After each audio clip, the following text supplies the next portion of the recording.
औज़ुबिल्लाहिमिनश्शैतानिर्रजीम बिस्मिल्लाहिर्रहमानिर्रहीम।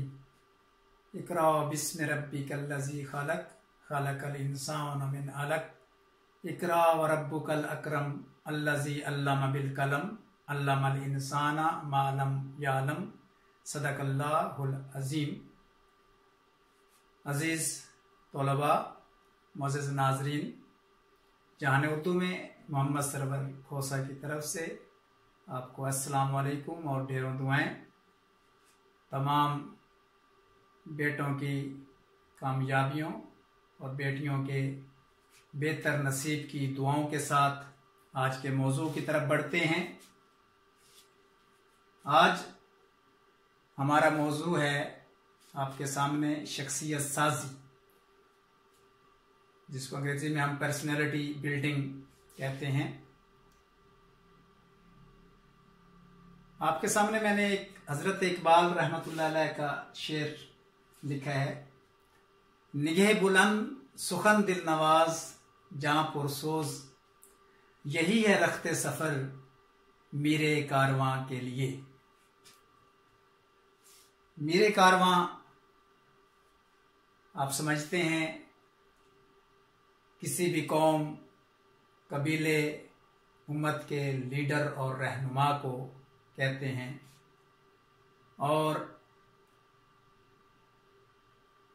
अजीम इंसान बनने के लिए अपनी शख्सियत को बुलंद करने के लिए इकबाल कहते हैं कि इंसान की नजरें यानी निगाह बुलंद होनी चाहिए। दूसरे लफ्जों में सोच बुलंद होनी चाहिए,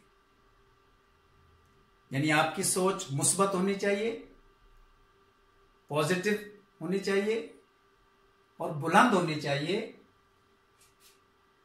सुखन दिल नवाज यानी जब मेरे कारवां हजरत इंसान गुफ्तगू करे, यानी जब वो कोई बात, कोई पैगाम किसी तक पहुंचाना चाहे तो लोगों के दिल पर उसकी बात असर करे। और फिर जहां पुरसोज, दिल में दर्द इंसानियत हो, यानी दिल में दर्द रखता हो, इंसानियत की मोहब्बत रखता हो। तो बहरहाल आगे बढ़ते हैं। आज हम शख्सियत साजी में जो चीज मैं आपको बताने जा रहा हूं कि उसमें सबसे जो अहम चीज है वो है आपका जज्बा।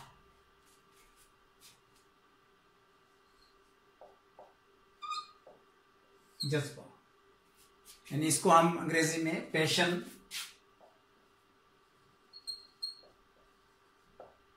पैशन कहेंगे, इमोशन भी कहते हैं।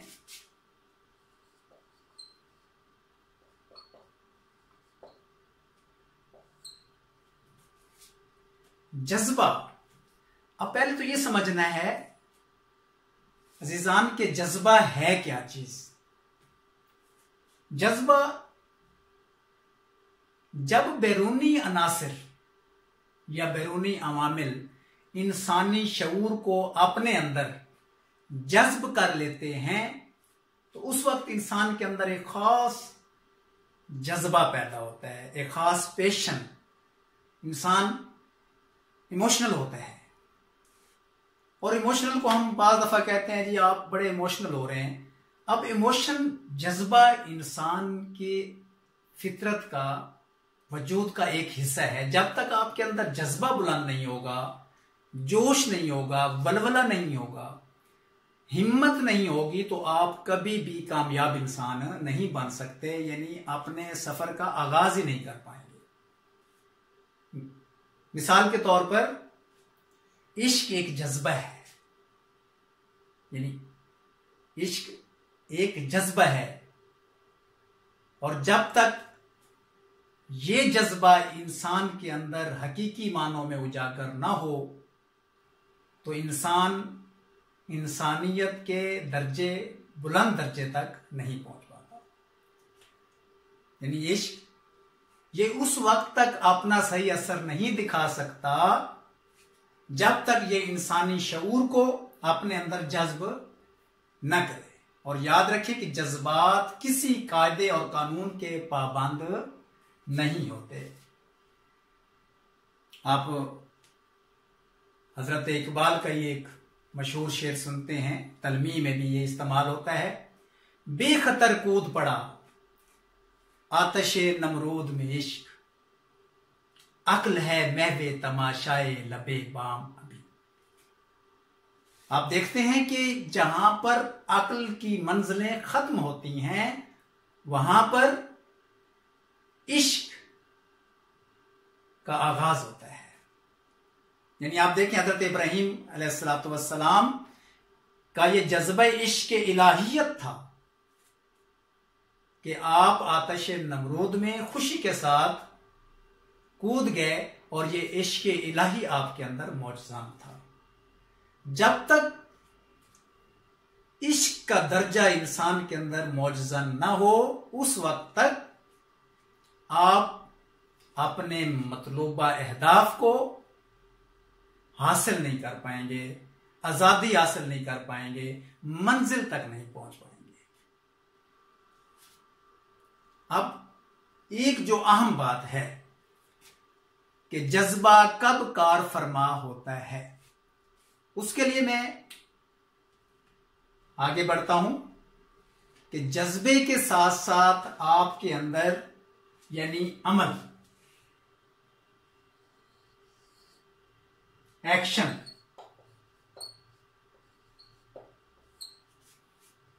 अमल का होना जरूरी है।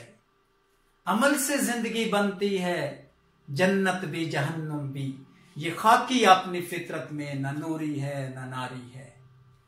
अमल यानी आपके अंदर जज्बा मौजूद है, पैशन मौजूद है, आप इमोशनल भी हैं, हिम्मत, लेकिन अमल करने का, अमल नहीं करते, कोई एक्शन नहीं करते, हरकत नहीं करते, फेल को अंजाम नहीं देते, तो फिर भी आपके मतलूबा अहदाफ हासिल नहीं होंगे।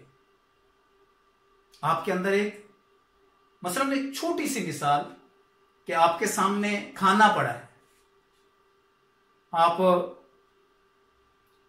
एक नवाला तोड़ते हैं या खाना पड़ा है और आप सोचते रहते हैं कि बस खाना आ जा, मेरे मुंह में आ जा, मुंह में आ जा, यानी खाने का जज्बा है, तो ज़ाहिर है भूख लगी हुई है, खाने का जज्बा तो होगा ना। अब खाने का जज्बा मौजूद है, जोश है कि खाना है, लेकिन प्रैक्टिकल नहीं कर पा रहे, एक्शन नहीं कर पा रहे, उस फेल को अंजाम नहीं दे रहे, अमल नहीं कर रहे, और नवाला तोड़ भी लिया है। अब आप नवाला तोड़ के मुंह में भी डाल चुके और मुंह में नवाला लेकर आपने रख लिया, आप चबाएंगे नहीं, यानी एक्शन, अमल जरूरी है। आप नवाला तोड़कर मुंह में डालेंगे, उसे चबाएंगे, उसे निगलेंगे, तो फिर आपकी भूख मिटेगी। यानी कोई भी काम उसको अंजाम तक पहुंचाने के लिए पैशन के साथ साथ एक्शन जरूरी है, यानी जज्बे के साथ साथ अमल जरूरी है। तो अजीजान, यहां पर मैं एक आपकी सुनी सुनाई कहानी दोहराता चला जाता हूं कि एक किसान के पास एक गधा था। अब अजीजान, किसान उस गधे से बहुत काम लेता था, यानी गधा उसके बड़े काम, उसको बड़ा अरसा उससे किसान काम लेता रहा। वक्त के साथ साथ इंसान हो, जानवर हो, कि आखिरकार एज़ा व जवारे इंसान के कमजोर पड़ना शुरू हो जाते हैं, जानवर के भी इसी तरह कमजोर पड़ते हैं। अब एक दिन क्या हुआ कि किसान का गधा कुएं में गिर गया। अब किसान ने उसे बचाने की बड़ी तदाबीर सोची, लेकिन कारगर कोई भी तदबीर न हुई। आखिरकार उसके जहन में सोच पैदा हुई, एक ख्याल आया कि अब कुआं भी पुराना हो चुका है, एक न एक दिन भरना है, और गधा जो है वो अब कमजोर हो चुका है, बूढ़ा हो चुका है, अब ये मेरे किसी काम का नहीं। यानी आप देखें कि दुनिया चढ़ते सूरज की पुजारी है। आप भी मजबूत इंसान बने, अपनी शख्सियत की तामीर करें। तो आगे बढ़ते हैं कि आखिर उसने सोचा कि अब गधे को निकालना तो मुश्किल है, तो क्यों ना इसके ऊपर मिट्टी डाल दी जाए, इसके ऊपर कचरा फेंक दिया जाए, इसके ऊपर गंद फेंक दिया जाए और ये उसी में दब जाएगा, क्योंकि एक ना एक दिन तो इस कुएं को भरना ही है। अब उसने अपने गांव वालों को, पड़ोसियों को, मोहल्ले वालों को बुलाया, कसियां, कुदालें और बेलचे लेकर वो लोग आ गए और उन्होंने गड्ढे को, उस कुएं को भरना शुरू कर दिया। उसके अंदर कचरा भी फेंकना शुरू कर दिया, जो गंदगी थी, मिट्टी थी, रेत थी, पत्थर थे, सब कुछ उसको फेंकना शुरू कर दिया। अब गधा इस आफत से बहुत परेशान हो गया, लेकिन आप देखें गधे की हिम्मत देखें, उसका जोश देखें, जज्बा देखें और फिर अमल देखें। अब जैसे ही उसके ऊपर गंद फेंका जाता, उसके ऊपर मिट्टी फेंकी जाती, और गधा क्या करता कि जैसे ही वो फेंकते, गधा उसको झाड़ता और वो जो नीचे ढेर मिट्टी का, पत्थरों का और गंद का और कचरे का बन रहा था, और गधा खुद को झाड़कर उसके ऊपर आ जाता, यानी खड़ा हो जाता। अब ऐसा ऐसा क्या हुआ कि किसान और उसके साथी उस पर गंद फेंकते रहे, मिट्टी फेंकते रहे, और गधा अपने अमल में, अपनी हिम्मत और हौसले के साथ झाड़ कर उस गंद को ऊपर आता चला गया, यानी बुलंदी की तरफ। अब बुलंदी की तरफ बढ़ने के लिए, कामयाबी हासिल करने के लिए, आजादी हासिल करने के लिए, कुएं से निकलने के लिए आपने देखा कि उस गधे ने कितनी मेहनत की, कितना सब्र किया, उसको कितनी चोटें लगी, उसने कितना बर्दाश्त किया, और देखते ही देखते वो कुएं से बाहर आ गया। और ये सब कुछ देखकर किसान और उसके हमरा जो लोग थे वो हैरान रह गए। ये उनके लिए हैरत का मकाम था। बस अजीजान, आप देखें कि हमारी जिंदगी में भी यही कुछ होता है कि जब हम आगे बढ़ना चाहते हैं, जब हम कुछ करना चाहते हैं, तो आप देखें कि जिंदगी में हमेशा रुकावटें भी आती हैं, मुश्किलात भी आती हैं, लोग हमारे ऊपर कीचड़ भी फेंकते हैं, गंदगी फेंकते हैं, हमें कई मनफी सोचों और रुझानात का सामना करना पड़ता है, बातों का सामना करना पड़ता है। बस बातें करने वाले बातें करते रहें, हमें आगे बढ़ते रहना चाहिए, आगे बढ़ते रहना चाहिए। कोई जो मर्जी कहता रहे, लेकिन हमें दौड़ना है। ये बात ध्यान में रखें। मैं अपनी क्लासेस में अपने स्टूडेंट्स को, अपने बच्चों को ये बात बताता हूं कि अजीज तलबा व तालिबात, आपने दौड़ना है जीतने के लिए, खुद जीतने के लिए, आगे बढ़ने के लिए, दूसरों को हराने के लिए नहीं दौड़ना। हमारी क्या रूटीन है रोजमर्रा जिंदगी में, आप देखते हैं कि हम मुड़ मुड़ के पीछे देखते हैं कि दूसरा हार कितना रहा है, ये नहीं सोचते कि हमें अपनी मंजिल की तरफ पहुंचना है, हमें जीतना है, हमें अपने मंजिल मकसूद की तरफ आगे बढ़ना है। हमें दौड़ते रहना चाहिए खुद जीतने के लिए। हारने वाले हारते रहेंगे, हम दूसरों को हराने में लगे हुए हैं, लेग पुलिंग करते हैं, दूसरों की टांगें खींचते हैं, दूसरों को कमजोर करते हैं।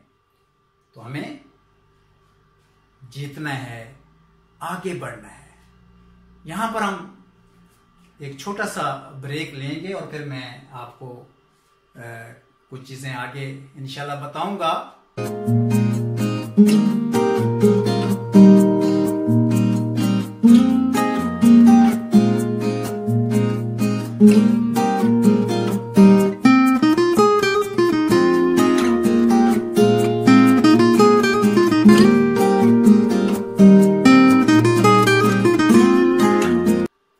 अस्सलाम वालेकुम। अब एक्शन अमल पे बात हो रही थी, यानी एक्शन हरकत फेल, ये भी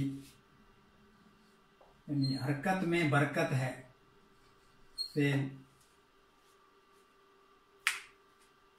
तो इसके साथ साथ जो अब अहम बात मैं आपको बताने जा रहा हूं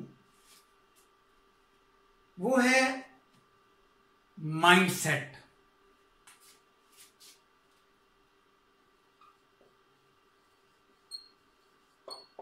माइंडसेट यानी इसमें आपकी आ जाती है सोच,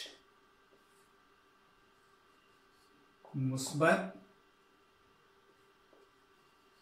मनफी। यानी सोचें मुस्बत भी होती हैं और मुस्बत भी।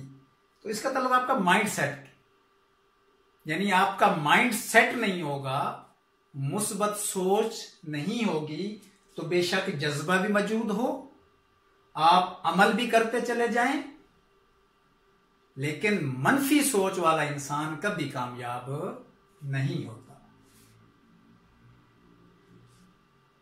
यानी मुस्बत सोच इंसान को मजबूत करती है और मनफी सोच इंसान को कमजोर और डरपोक बनाती है, और मनफी सोच वाला इंसान अपना भी नुकसान करता है और अपने साथ साथ दूसरों का भी नुकसान करता है। तो मुस्बत सोच क्या है? यानी दुनिया में वाहिद मुस्बत सोच ही है जो इंसान को कामयाबी की तरफ ले जाती है, कामयाबी से हमकिनार करती है और उसे अपनी मंजिल तक पहुंचाती है। इंसान सिर्फ मुस्बत सोच इसे दुनिया में अपनी जगह बना सकता है, वरना इस दुनिया में उसकी कोई जगह नहीं है, वो हमेशा जलील और रुस्वा होगा।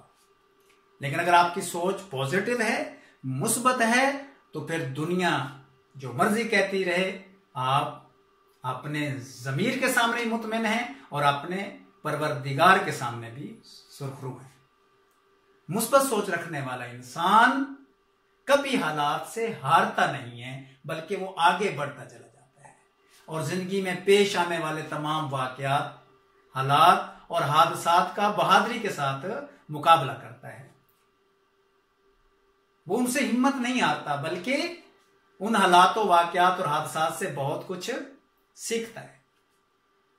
तो मनफी सोच, अब मनफी सोच रखने वाला इंसान, जैसे मैं पहले बात कर रहा था, कि वो ना सिर्फ अपना नुकसान करता है बल्कि दूसरों को भी नुकसान पहुंचाता है, हत्ता कि वो तमाम मुआशरे के लिए नुकसानदेह साबित होता है। इसलिए भी पॉजिटिव, मुस्बत सोच रखिए। खुद ही अपनी फिक्र, अपनी शख्सियत खुद ही को कर बुलंद इतना कि हर तकदीर से पहले खुदा बंदे से खुद पूछे, बता तेरी रजा क्या है। हजार चश्मा तेरे संगे राह से फूटे, खुद ही में डूब के ज़र्बे कलीम पैदा कर। मुस्बत सोच। अब मनफी सोच, तो मनफी सोच रखने वाला इंसान अपने साथ साथ दूसरों को नुकसान पहुंचाता है, और मुस्बत सोच रखने वाला इंसान न सिर्फ खुद तरक्की करता है बल्कि अपने खानदान, अपने मुआशरे, अपने वतन, अपनी कौम की तरक्की का भी सबब बनता है। अब मुझे यहां पर हजरत अली करम वजहू का एक फरमान याद आ रहा है, कौल, कि मैं हैरान हूं इस इंसान पर कि वो उस चीज के बारे में सोच सोच के अपने आप को कमजोर और जो है मनफी यानी ये सोच सोच कर खुद को कमजोर करता है, परेशान करता है, जो कुछ अभी रोनुमा ही नहीं हुआ, जो कुछ होने वाला ही नहीं है और जो हुआ ही नहीं है। यानी हम अक्सर उन चीजों, ये हो जाएगा, वो हो जाएगा, फलां, ये दुनिया वाले ये कहेंगे। भाई दुनिया वाले क्या कहेंगे? दुनिया वाले जो कुछ कहते हैं कहते रहें, आपको अपनी मंजिल की तरफ मुस्बत सोच के साथ आगे बढ़ना है। यानी हम अक्सर उन बातों और सोचों के बारे में और दूसरों के बारे में सोचते रहते हैं कि जो अभी वकूअ पजीर ही नहीं हुई। तो अजीज तलबा व तलबात, यहां पर मैं हजरत इकबाल का एक शेर आपको सुनाना चाहूंगा कि वही है साहिब इमरोज जिसने अपनी हिम्मत से जमाने के समुंदर से निकाला गौहरे फरदाओ। यानी आने वाला कल उसी का है जो अपने आज को मजबूत करता है, अपनी सोचों को मजबूत करता है, यानी अपने हाल को बेहतर करता है। बहरहाल ये मौजू बहुत लंबा है, इस पे हम जितनी गुफ्तगू करना चाहें कर सकते हैं, लेकिन वक्त को मलूज़ खातिर रखते हुए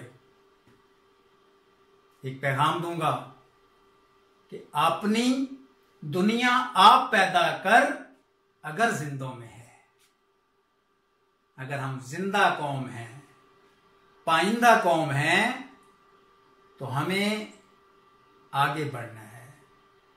हमें ना सिर्फ खुद को संवारना है, अपनी शख्सियत को संवारना है, अपनी किरदार साजी करनी है, अपनी शख्सियत साजी करनी है, बल्कि हमारे वजूद से, हमारी सोच से, हमारे ख्यालात से दूसरों को भी फायदा पहुंचना चाहिए।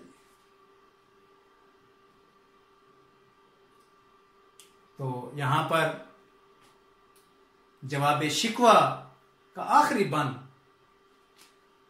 बल्कि मैं अक्सर कहता रहता हूं कि इकबाल ने मेहनत ही इस आखिरी बंद और आखिरी शेर के लिए की है।